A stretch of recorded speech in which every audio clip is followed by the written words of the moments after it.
Bristol Community College, Mathematics with Dan Avedikian, Math 060, Topics in Developmental Mathematics, Section 2.3, Problem 24. This is Section 2.3, Problem 24. It says determine if the fractions are equivalent. So we have one fraction is 21 over 27 and the second fraction is 14 over 18.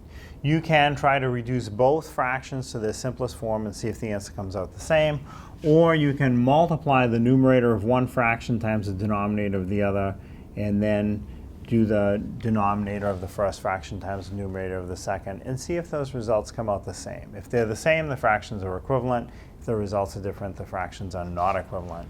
So one way I will have 21 times 18. Now this is probably too big to try to multiply in your head. So 21 multiplied times 18. Let's just do the work. 1 times 18, I can put 18. I'm going to put in a 0. Then 2 times 18, I'll have 36. And then 8 plus 0 is 8. 1 plus 6 is 7. Nothing plus 3 is 3. So 378 is the result. Now, let's multiply the other pair of numbers, the denominator of 27 times the numerator of 14. That's also a little too big for most people to do in their head. So 27, 14, I'll multiply. So 4 times 7 is 28. I'll write the 8, carry the 2. 4 times 2 is 8, plus 2 more that I carried is 10, so that's 108.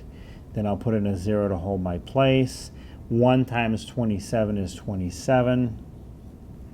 And then I'll add 8 plus 0 is 8, 0 plus 7 is 7, 1 plus 2 is 3.